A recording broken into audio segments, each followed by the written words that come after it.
Fast money is built for two people.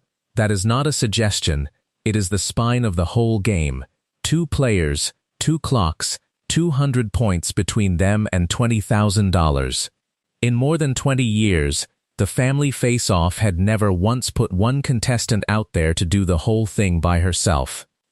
But on a Tuesday afternoon in Atlanta, 4 people at a podium looked Ray Calloway in the eye and refused to play, on purpose, for a reason that took the whole studio about 90 seconds to understand, and then a 36-year-old warehouse worker from Elkhart, Indiana, walked out to center stage alone and put up 211 points by herself. And the moment that finally broke Ray Calloway was not any of that.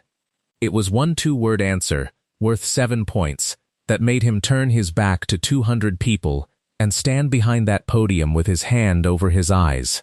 Before we get into it, do us a quick favor and hit that like button and subscribe to the channel, because a story about a woman who thought she was alone deserves to reach everybody out there who thinks the same thing tonight. Now let me tell you about Deanie Prosser.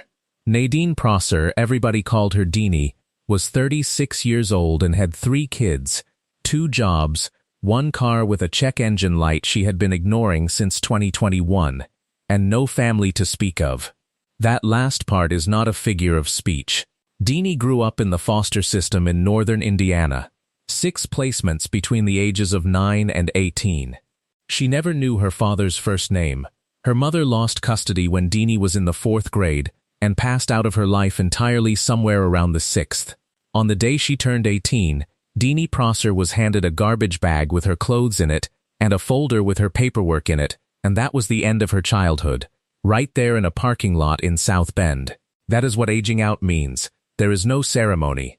There is a date, and the date arrives. She worked at a gas station, then a nursing home laundry. Then, for the last 9 years, the pick line at a distribution center off County Road 6, 3rd shift, 10 at night to 6 in the morning, walking 12 to 14 miles a night on concrete pulling orders off shelves. On weekends she cleaned 2 offices in a strip mall on Cassopolis Street. 2 jobs. 3 kids. Cole, who was 13 and too serious for it. Junie, who was 9 and never stopped talking. And Bo, who was 5 and had exactly 1 volume setting. Their father left when Bo was 8 months old. Deanie does not talk about him. When a reporter tried to get her to later, she said, "That's not a story, that's just a man who left," and moved on, and the reporter had the sense to let it go. So there was no grandma to watch the kids, no brother to borrow a truck from, no cousins at Christmas. For 12 years, Deanie Prosser did every single thing by herself. And she was proud of it in the way people get proud of things that have hurt them, the way you get proud of a scar. Here is what a night looked like in that apartment. She would get home at 6:15 in the morning, wake up 3 kids, make breakfast, do Junie's hair, find Bo's other shoe, walk them out to the bus stop, come back, sleep from about 8 until 2:30, get up, do homework at the kitchen table, make dinner, get everybody bathed and read to and put down by 9, and be back on the line at 10. She has done that for 9 years. Do the arithmetic on the sleep sometime. It comes out to about 5.5 hours, in 2 pieces, on a couch. The couch is important, so let me explain the apartment. 2 bedrooms. 3 kids. Cole in 1 room because a 13-year-old boy needs a door, Junie and Bo in the other, and Deanie on a brown corduroy couch in the front room, with a folded quilt and a pillow she kept in the coat closet during the day, so the place wouldn't look like somebody was sleeping in the living room. 6 years, she slept on that couch. 6 years. There was a spring in it that had come up through the fabric on the left side, and she had learned to sleep around it, the way you learn anything. Now, Deanie Prosser had no family, but she had 4 people. There was Ophelia Barnhart, 71, who lived across the hall in 2B, and who everybody called Feely. Feely's husband, Ches, was on oxygen and had been for 6 years. Feely watched the kids after school for free, which she would deny, and which she had done since Bo was in diapers. There was Manny Rios, 44, who ran Deanie's shift at the distribution center, and who had never once written her up for being 4 minutes late on a morning when a bus was late. There was Trish Adeyemi, 40. who ran the after-school program at the community center on Prairie Street, the one that cost $30 a week per kid, and was the only reason any of this worked at all. And there was Bao Go, 58, who owned the laundromat on Main, and who had let Deanie run a tab for 4 months during a stretch in 2019 that Deanie still will not talk about. Those 4 people were functionally her family. Nobody had ever said it out loud. That is not a thing people say out loud in Elkhart, Indiana, and every one of them had learned, the hard way, that you could not help Deanie Prosser directly. You had to do it sideways. Feely figured it out first. If you offered to watch the kids, Deanie said no. So Feely stopped offering and started saying things like, "Send them over, I'm bored and Ches likes the noise," which is a lie an old woman can tell for 8 years without getting caught. Manny figured it out next. He could not give her hours, because she would not take charity, so he started scheduling her on the aisles closest to the dock doors, which took about 2 miles a night off her feet. And he never mentioned it, and she never noticed. Bao Go was the only one who ever got caught. In the winter of 2019, the transmission went out on that Corolla, and there was a stretch of about 4 months where everything went wrong at once in the way it does when you have no cushion at all. Deanie ran a tab at the laundromat that got up past $200. And on the day she came in with the cash to clear it, Bao Go told her the machine had eaten the record and there was nothing owed. Deanie stood in that laundromat and argued with a 58-year-old man for 11 minutes about money he was refusing to take, and then she went out to her car and sat there, and she has never said what happened next. But Bao says she did not come back in for 3 weeks, and when she did she brought him a coffee and neither of them said a word about it. That is what it took to give this woman anything. That is the person we are talking about. The family face-off came into it because of Junie. That child watched the show every single afternoon at Feely's apartment and had decided, with the total confidence of a 9-year-old, that her mother was going to go on it and win. She said it constantly. She said it to teachers. She filled out the online application herself on Trish's laptop at the community center and lied about her age to do it. And the first anyone knew about it was when a producer called Deanie's phone during her sleep window, and Deanie answered thinking it was the school. The problem was the rule. The show puts 5 family members at a podium. That is the format. Deanie has told the story of that phone call 100 times since. The producer asked her very kindly who else in her family would be playing, and Deanie Prosser sat on the edge of a corduroy couch at 11 in the morning on 4 hours of sleep and could not think of one name. Not one. She said, "I don't have any." And then she said, "I'm sorry," which is a thing people who grew up in the system do. They apologize for the facts of their own life. And she hung up and cried for about 10 minutes and then got up and made lunches. She told Feely about it that evening, as a joke. "Ha ha, isn't that something? They need 5 and I've got 0. Feely Barnhart put down her coffee and said, "Girl, what do you think we are?" They fought about it for 2 weeks. Deanie's position was that these were not her relatives, that it would be lying, that it would be embarrassing, that she was not going to drag 4 grown people who had jobs and lives to Atlanta, Georgia, over a game show. Feely's position was shorter. Feely's position was, call them back. The producers, to their credit, listened to the whole thing and then made a decision that a lot of shows would not have made. They said that if all 4 of those people were willing to sign on and travel, the Prosser team could stand at that podium as a family. So on a Tuesday in October, 5 people from Elkhart, Indiana walked out under the lights. A warehouse picker. A 71-year-old woman whose husband was home with an oxygen concentrator and a nephew watching him. A night shift supervisor who had traded away 2 weeks of shifts to be there. An after-school director who had never been on an airplane in her life. And a laundromat owner who had closed his shop for 2 days and eaten the loss without mentioning it to anyone. Across the stage stood the Gallagher family of Cranston, Rhode Island. 5 actual blood relatives, loud as a fire alarm, wonderful people. Ray Calloway came down the line and got the whole thing in about 40 seconds, because Feely Barnhart was not a woman who withheld information. And who do we have here? Ophelia Barnhart, and I live across the hall from her. And I've been watching those babies since the little one was in diapers, and she's never once asked me to. Ray looked down the line. Is that right? And you, sir? Manny, I'm her supervisor. You're her boss? I'm on her shift, Manny said, which is a different sentence, and Ray caught it. By the time he got to the end of the line, Ray Calloway had figured out exactly what he was looking at. And he did the thing he does where he stops moving and says something quiet into a microphone that 200 people were not expecting. So what I'm hearing, he said, is that this lady doesn't have a family, so 4 people just went ahead and became 1. Feely said, that's about the size of it. And Deanie Prosser, standing at the end of that podium in a blue blouse she had bought at Goodwill for $4 specifically for this, said, they didn't have to come. Feely said, hush, the game was a war. The Gallaghers of Cranston, Rhode Island were fast, and they were funny, and at one point one of the Gallagher sons gave an answer about what men keep in their trucks that Ray refused to repeat and had to walk off the stage over. Boun Go, who had barely said a word all afternoon, buzzed in on a question about laundry and gave the top 3 answers in a row like a man reading them off a list. And the studio lost its mind. Trish Adeyemi got a question about what kids say when they don't want to go to school and answered it with the weary precision of a woman who has heard 400 children say it. But it was Deanie who carried it. Question after question, she was in the top 2 on the board. Ray noticed and said so. Deanie, how are you so good at this? And she said, I don't know.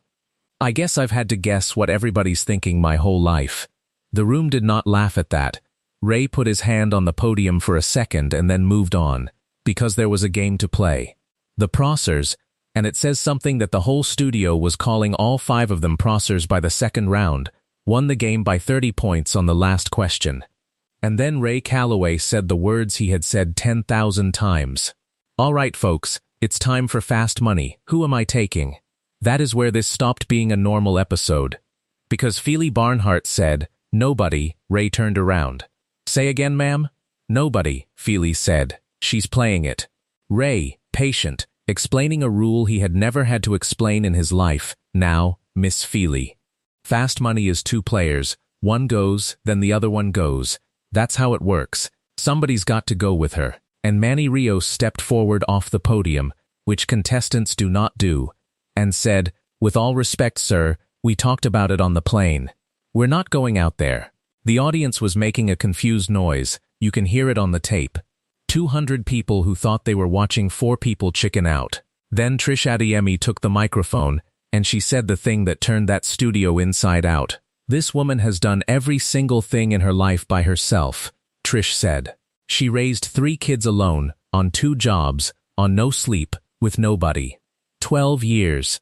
And every one of us has watched her do it, and not one of us could ever get her to accept help for anything. Trish's voice was shaking now. So if she's going to win $20,000 today, she is going to win it the same way she's done everything else. Alone. On purpose. In front of everybody. So she has to finally see it. Boun Go, who had said maybe 9 words all day, added the last piece. So she cannot say somebody else did it, he said. And Feely Barnhart looked out at that audience and said, baby's been carrying it alone for 12 years. Let her get the credit for once. Deanie Prosser was already coming apart at the end of that podium. Ray Calloway stood at center stage with a card in his hand and did not have one word to say. He looked up at the booth. Somewhere in the control room, a producer was going through a rule book and finding nothing, because there is nothing in there about this. Nobody ever wrote a rule for it because nobody ever needed one. Then Ray said, 2 rounds, 1 woman, 200 points. He turned to Deanie. Ma'am, do you want this? And Deanie Prosser wiped her face with the back of her wrist and said, I've never in my life had a choice about doing something by myself. This is the first time anybody ever asked me if I wanted to. She stepped away from the podium. Yeah, I want it. They set the clock, 25 seconds, 5 questions, and then 25 more. Before she started, Ray did one small thing that the editors kept in. He leaned over and said, off mic but close enough to the boom that everybody heard it anyway, hey, if you get in trouble on the second round, you look at me. I've been doing this a long time, and I'm real good at holding a face still. Deanie laughed, actually laughed, one short surprised bark of it, and said, you've got a terrible poker face, Mr. Calloway. You've been giving them away all afternoon. The audience roared. Ray put a hand on his chest like he'd been shot and said, "That's fair. That's completely fair." And in the wide shot you can see all 4 people at that podium laughing through their tears, which is exactly the state that room was in for the next 4 minutes. Round 1, she came out swinging. Name something people do to stay awake. Coffee. Name a place that's open all night. Gas station. Name something a mom never has enough of. Time. Name something you'd hate to run out of on a Sunday. Gas money. Name something that wakes you up before your alarm. Kids. 98 points. Solid, not enough. She needed 102 more, by herself, on a second clock, with no partner and 200 people watching. There is a moment on the tape, right there, that people rewind. The scoreboard goes up, and Deanie Prosser looks at that number, 98, 102 to go, all of it on her, and something crosses her face that is not fear. It is recognition. Because 102 more with nobody coming is not a new situation for that woman. That is just Tuesday. She stood there and shook out her hands like a woman about to lift something heavy. Round 2. Ray read fast. She answered faster. Name something people do to stay awake. She said walk. Which is a strange answer until you remember she walks 14 miles a night. 12 points. Name a place that's open all night. The warehouse. 8 points, and the studio laughed and she did not, because she was counting. Third question. Name something a mom never has enough of. And Deanie said, sleep. 41 points. The board lit up and the audience came off their seats, because now the number was close and everybody in that building could feel it. Fourth. Name something you'd hate to run out of on a Sunday. Quarters. 34 points, because there is a whole country of people who do their laundry on Sunday, and Baum Go was on his feet at that podium, hollering like a man, at a ball game. 1 question left. The graphic showed the total. She needed 7 points. 7. Ray Calloway looked at the card, and then he looked at her, and he read the last question. Name the first thing you would buy if you won this money. Now, everybody in that studio knew the board. A house. A car. A vacation. Pay off the debt. Those are the answers 100 strangers give. Every time. Without fail.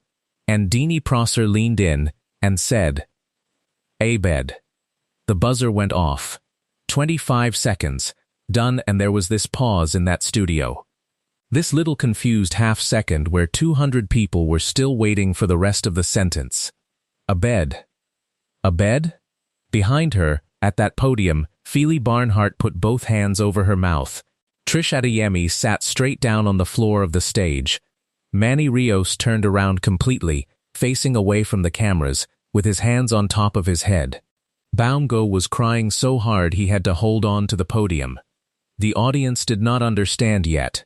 But Ray Calloway did, because he had been reading people on that stage for 20 years, and he asked the question anyway, gently, already knowing. "A bed, Deanie?" And she said, "I sleep on the couch. My kids have got the 2 rooms.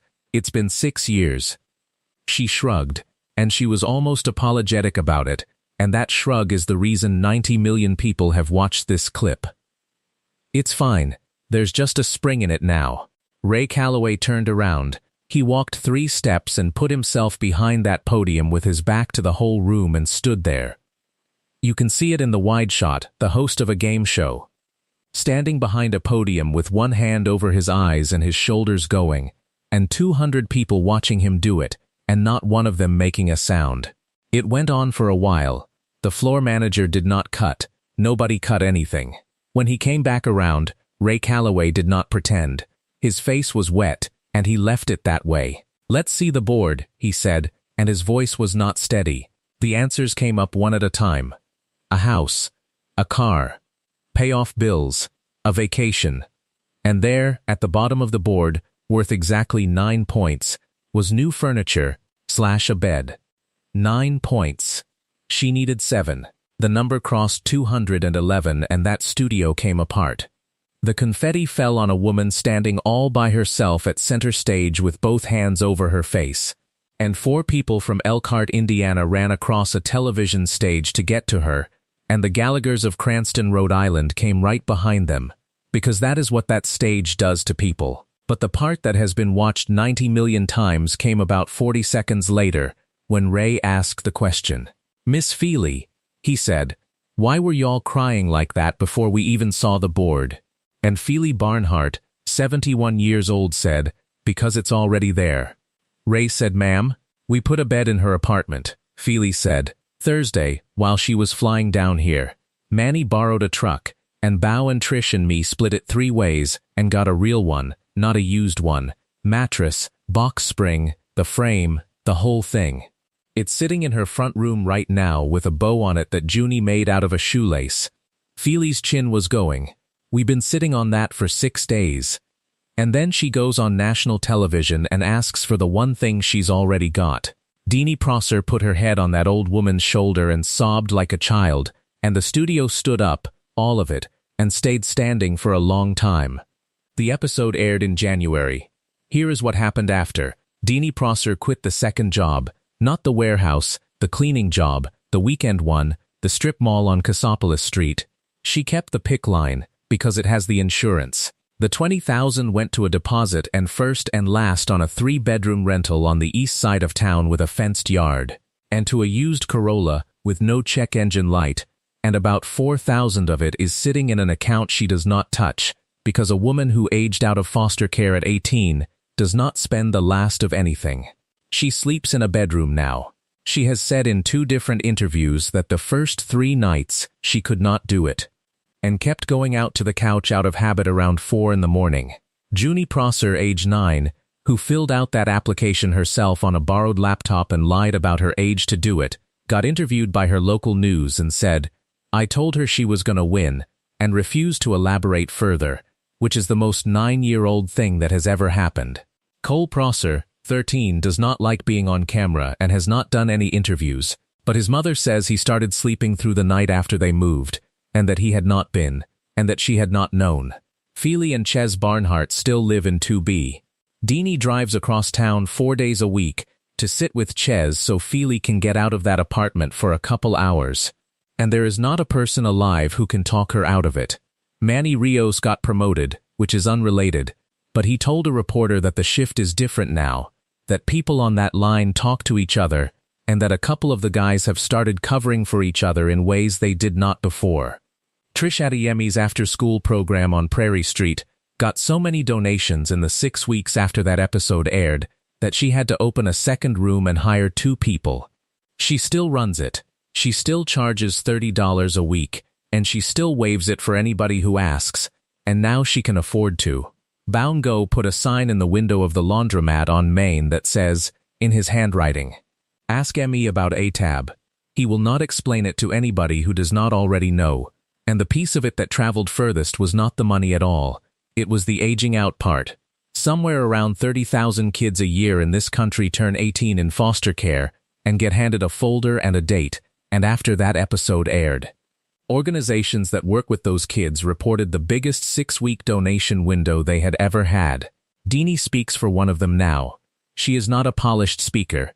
She stands up in front of rooms full of 17-year-olds who are about to age out, and she tells them the truth, which is that it is going to be hard and lonely for a long time and nobody is coming. And then she tells them the other half, which is the whole reason this story is worth 4,000 words. "You're going to think you don't have anybody," she says. "You're going to be so busy proving you don't need anybody that you'll walk right past 4 people who already decided they're yours. I did it for 12 years. 4 of them stood behind me on a stage and refused to help me so I'd finally look up and see them." She always says the last part the same way. Look up sooner than I did. Ray Calloway was asked about that episode at an industry event, and he did not tell the story about the bed, because he says he cannot get through it. What he said was this: "I've watched people win a lot of money on that stage. She's the only one who ever asked me for something she already had and didn't know it." That's most of us though, isn't it? That's most of us. If this story hit you the way it hit everybody in that studio, do 2 things before you go. Hit that like button, subscribe to the channel, and send this to somebody who has been carrying it alone, a single mom, a caregiver, a friend who never asks for anything. Because sometimes people need to be told out loud that somebody already decided they were theirs. And second, look around your own life this week. Somebody near you is doing it all by herself and would never in 100 years ask you for a thing. Don't wait to be asked. Feely Barnhart didn't wait to be asked.